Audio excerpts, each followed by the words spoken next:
Hey y'all, I want to try to walk you through the app and show you some features. So let's open up the app. It takes a little bit to load sometimes, but once it's done loading, you've got the main screen. This shows you your schedule pretty much that you've already accepted. These are all of your blocks that you've already accepted. If you swipe it to the left, you can see them for the whole week. All right. And above it is the available now switch for instant offers. You can click it on for instant offers. And when you click it on, it asks about safety and about COVID to make sure that, safety is a priority.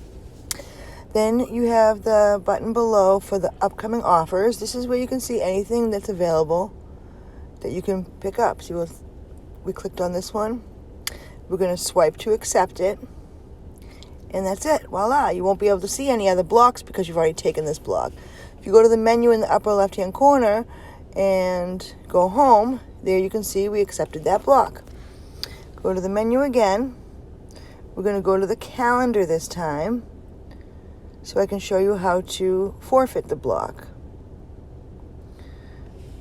All right, so you just click on the date, you click on the shift, you press the forfeit, and you swipe to forfeit, and that's it. Now you can see on the calendar the 16th, it's gone. So we got rid of that shift.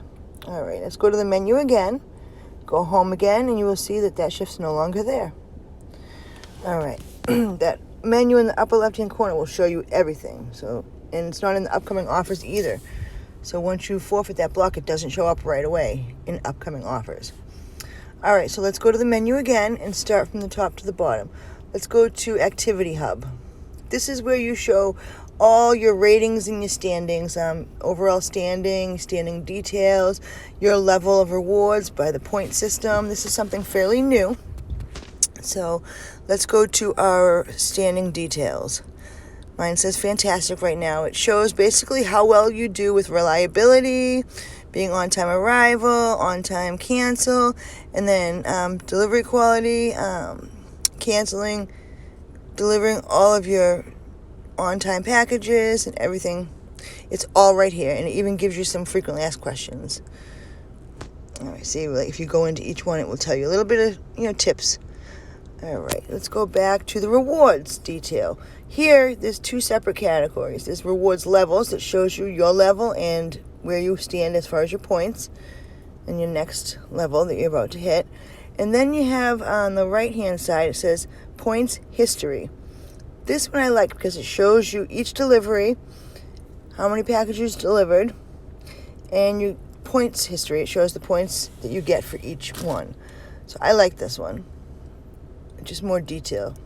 Go back to home, and we're going to go to the calendar again, which you've seen before. That was the next one down.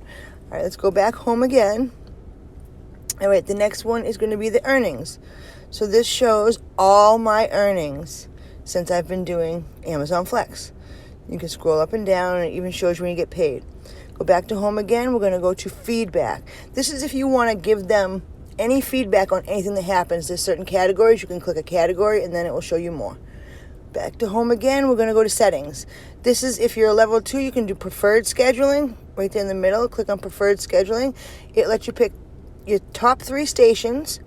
And then if you go to date and time on the right-hand side, it'll let you pick 3 top dates and times with which you want to get reserved blocks for. This is only if you're level 2 rewards and up, you get this option. So you pick it and then you create it. And then once we create the date and the time, we're going to save it. And then when we go to get out, it'll tell us that we can update it at any time. I personally update it pretty much daily. All right. So let's go back to the menu again. And the next one is help. This is great because this is each category tells you so many things about Amazon Flex. Anything that you need to know is in this section. Go back to home again, and then there is the videos, the last category. It shows all the categories of which videos they have. I think there's 8 videos. So I'm going to click on the one down the bottom, the dog one. And we're not going to watch it, but I just want to show you that when I click on it, it's going to load the video. Let's see. Here we go. It's going to load the video. And it would play it, but I'm going to get out of it so it doesn't play it. All right.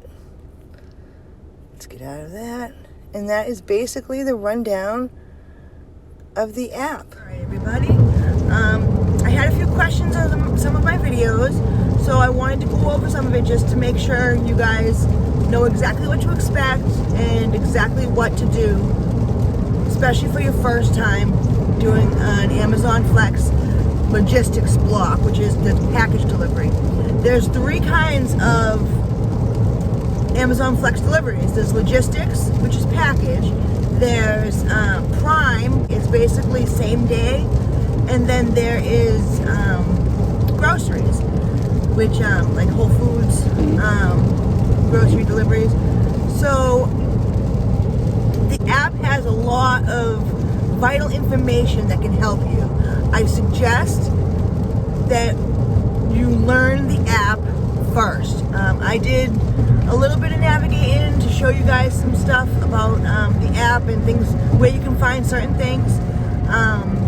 But the videos, I have to say, watch the videos. They're super helpful. And then all the help for the questions and stuff like that, frequently asked questions. There's so much information in there. Just like look it over before you start.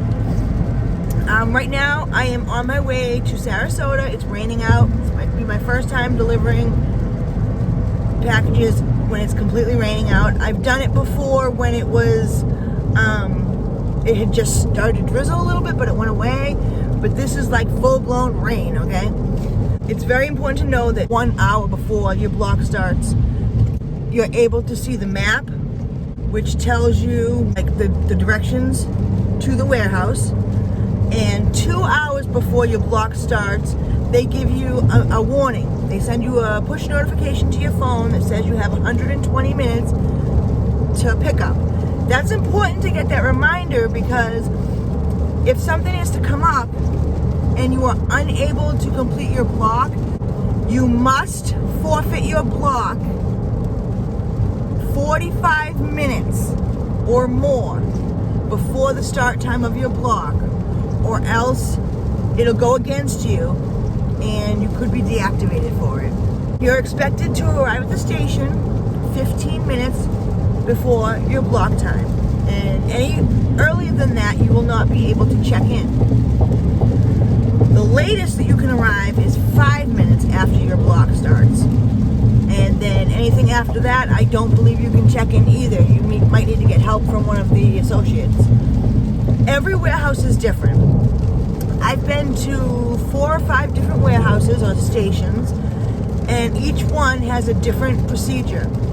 And I would love to tell you how it's going to be at everyone, but it's, like I said, it's different. So I kind of just followed the other cars, or I asked somebody. You always want to have your hazards on when you're waiting in line to enter the warehouse. It's just procedure. You have to honk your horn at any stop sign in the warehouse and upon entering and exiting the warehouse. That is going to notify people that work at the warehouse that you are about to proceed, in case somebody is going to walk across. They're just trying, it's safety first, like complete safety first. You must wear a reflective vest that they provide to you, and I would suggest bringing a flashlight, a marker, in case you want to, because you can mark the packages like in order. Zip up hoodie in case it gets cold or it rains.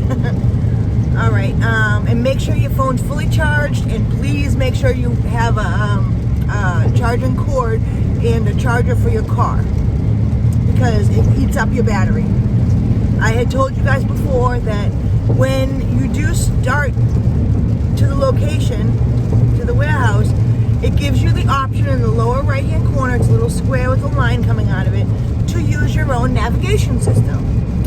I like Waze. Waze is my absolute favorite navigation system because it tells me if there's police in the road, so I know to slow down. It tells me if there's cars stopped on the road. It tells me if there's an object in the road. It also recalculates pretty quickly. So Waze has always been my go-to navigation system for apps. So I think you would benefit in downloading that app. But I also use the one for the warehouse in the background. I just mute it. Just because sometimes it has more direct routes. I'm going to tell you, the map on the app sometimes is wrong. It does not take you to the correct entrance at apartment complexes like that have gates. So if you've ever done any type of delivery, you know that there's a lot of apartments and complexes that require a gate code to enter. And a lot of times there's two entrances. One entrance is where you can put the gate code in, and the other entrance is for residents only, and they swipe some sort of a thing that opens the gate. Well, this map takes me to the resident entrance all the time, and then I have to kind of back my way out and find my way. Now, Waze and Apple Maps are pretty damn good at getting me to the correct entrance where I can put a gate code in. Also, there's a lot of times where the customer doesn't even put a gate code in. So I have to like fidget with calling people. Sometimes I go to the Itinerary. Like once your block starts and you pick up your packages, you can go to if you press the upper left corner, the lines, the menu, there is an itinerary. You go to today's itinerary. It shows a list view of all your stops. It also shows a map view of all your stops, and you can zoom in, and it now has them all numbered, and there's like little upside down teardrops that are green, I think they are. This is definitely useful because sometimes the map will take you past a stop to get to another one. So you can technically, once you get comfortable with the app and with delivering packages, you can use this map view of your itinerary to jump around to spots if it is much more sensible than the route that the app has already given you. When I get here, I have to find the line to check in. Basically,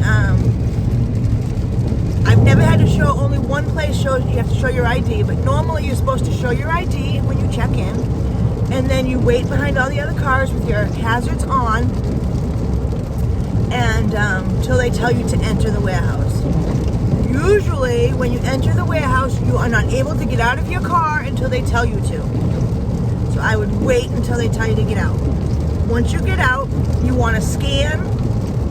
The app walks you through it, but you want to scan the code, QR code on the piece of paper that is hanging on the shelf that is correspondent to where you're parked, or that the associate gives you. That's your route. That will download all the packages and your complete route. And then after you scan that QR code on the paper, you have to proceed to scanning each individual package, okay? That way, as you scan your packages, that will tell you if you are missing any packages or if you have any extra packages. So if you try to scan a package and it makes a horrible noise with an X, that's not your package. There are some stickers on there that can also help you. They have your route down, they have the package and delivery number. I'll show you that when I actually have some packages. By chance you are missing a package, you immediately have to go to an associate at the station and tell them. If they can't find your package, they will walk you through marking it as missing. So basically you have to look through the list and find the one package that isn't lit up, that says that you don't have it. And then you check the question mark in the upper right hand corner and say missing package. Highlight the package that's missing.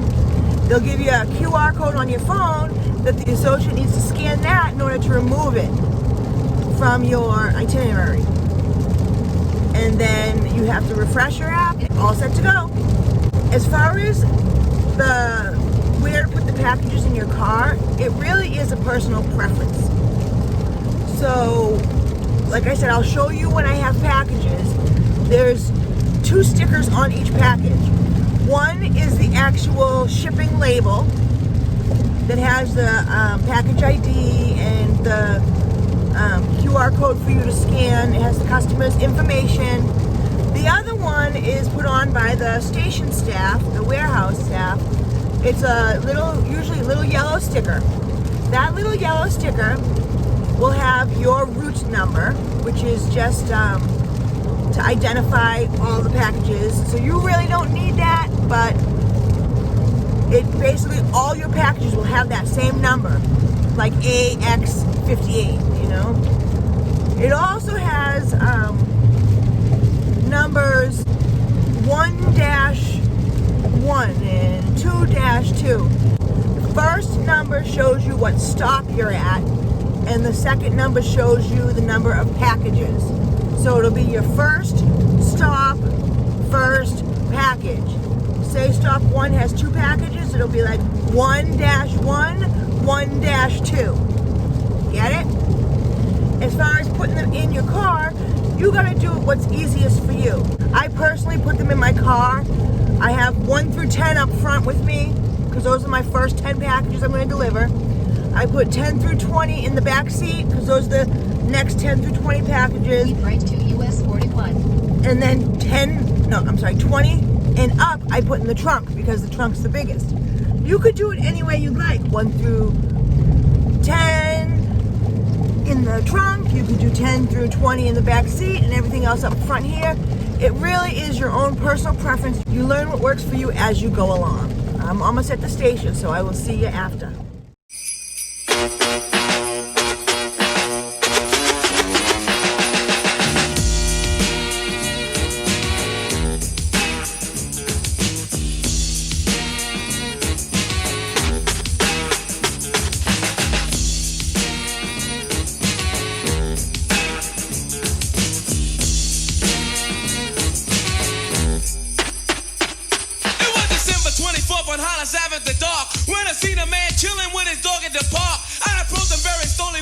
Full of fear, looked at his dog, oh my God, a ill reindeer. But then I was dealing with a man and a beard and a bag full of goodies, 12 o'clock. It's a hell of a lot longer than it should have. So I showed you kind of a little bit of us parked at the station when nobody was looking. Once you park, there's a rack that's near you, or they give you a rack. Like I said, you scan the code on the paper to get your route.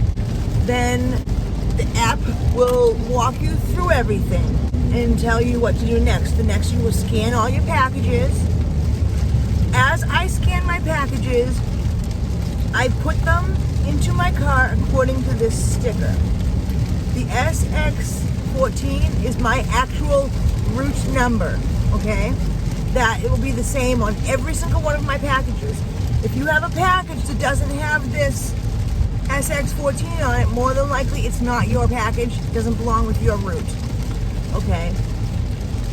Then how I know is once I scan the QR code, which is on this label here,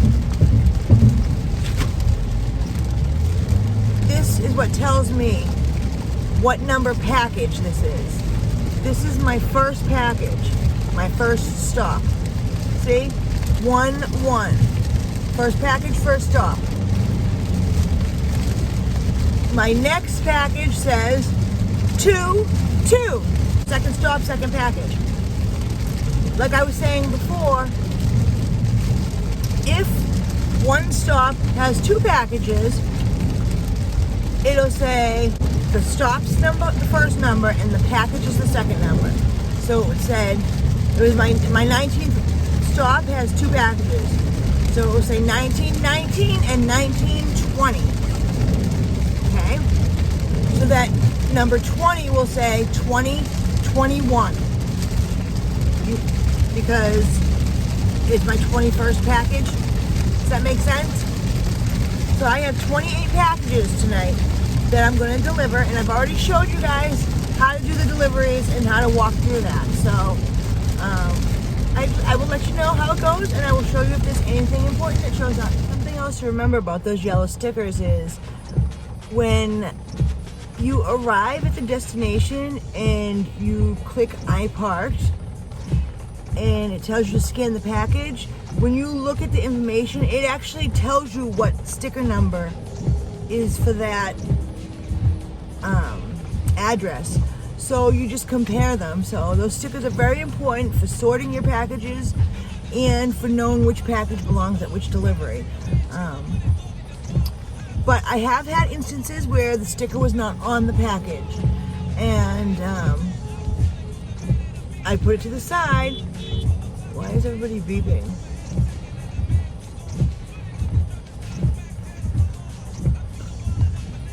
I put it to the side, and I had to go by the address. I hope you understand the whole yellow stickers. The first number is the stop, and the second number is the number of package. What will confuse you though is the app, because the app counts the station as stop number 1. So it'll show sticker 1 as second stop. But that's only for the little marker on the map. That's it. So hopefully you're not too confused. Oh crap, I took the wrong turn. Shit. I hate pulling a U-turn. Hopefully you're not too confused. Once you get used to it, it's easy to figure out. You don't even have to pay attention really to the number on the map. If you don't want to, you just go where it tells you to go and just keep going and keep going. I'm not sure why they do that, but they can't make it easy peasy lemon squeezy now, can they? They have to make us think. If it was that easy, then they wouldn't pay us so well. Or, I don't know, everybody would do it. So I hope you all have a good night. I hope I answered all your questions, and I hope I covered all bases. If there is anything else you want to know, just let me know, and I will do my best to get you the answers, to make you the videos that you want, and do it as fast as possible. All right, everybody. Enjoy your night. Peace out.